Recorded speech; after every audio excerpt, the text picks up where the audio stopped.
Isaacman, you have deep personal and financial ties to Elon Musk. You have invested tens of millions of dollars in SpaceX.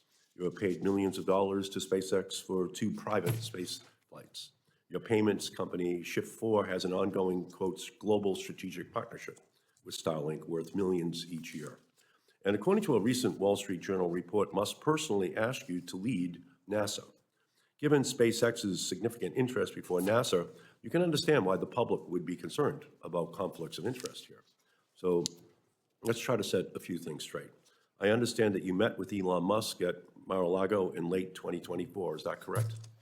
No, Senator. I was in Mar-a-Lago to be interviewed by the President of the United States. So you did not meet with Elon Musk at Mar-a-Lago? I went to Mar-a-Lago to be interviewed by the President of the United States. I didn't ask you that. Did you meet with Elon Musk at Mar-a-Lago? I believe he was one of dozens of people that were around Mar-a-Lago at the time, Senator. So did you meet with him? I would not say we had a meeting. We probably had a conversation in passing, Senator. Okay, during that same trip, then President-elect Trump offered you the NASA administrator job. Is that correct? At the conclusion of the meeting, Senator, he did. Thank you. Was Elon Musk in your meeting when Trump offered you the NASA position at Mar-a-Lago? Senator, I was interviewed by the President of the United States. Was Elon Musk in the meeting when he offered you the job? Senator, my meeting was with the President of the United States. So Elon Musk was not in the meeting, is that what you're saying? Senator, I was being interviewed and speaking with the President of the United States. You can just say he was not in the meeting. Was he in the meeting or not in the meeting? Senator, I'm trying to be as transparent as I can. I was being interviewed by the President of the United States. It's not a difficult question. Was Elon Musk in the room when the President offered you the job? Senator, my meeting was with the President of the United States.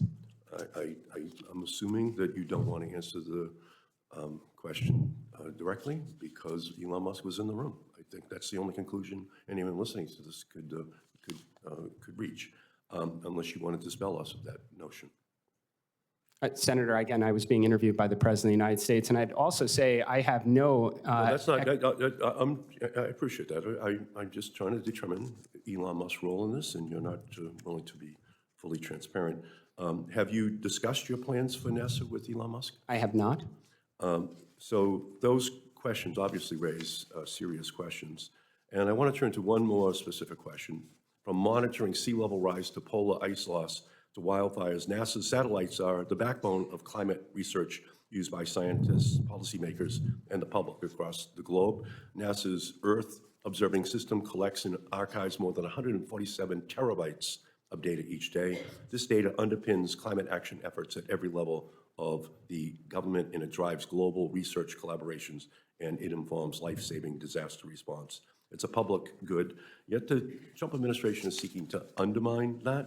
A recent investigation found that large swaths of climate data sets, visualizations, and web tools, once publicly accessible, have been altered or taken down. This unprecedented rollback of public information compromises scientific continuity and transparency at a time of accelerating climate threats and extreme weather events. If confirmed, will you commit to fully restoring and maintaining access to data, as well as resisting any political pressure to sideline climate research at NASA? Senator, I can tell you I am very passionate about the Earth Sciences Division inside of NASA, especially with respect to anything that has impact on human life and the financial repercussions for remediating things such as wildfires, landslides, flooding. Earth Sciences also plays a big role in near-Earth asteroid protection. Will you make a commitment to restore all of that information so that it's available to the public? It's vital scientific information. Senator, I've not been made aware of any information that's not being provided. I mean, I'm just not familiar with any of these changes, Senator. I'm very disappointed in your question. All this information is vital to getting the information into the hands of scientists and ultimately ordinary citizens to protect. Thank you, Senator Markey. And I appreciate your indulgence, Mr. Chairman.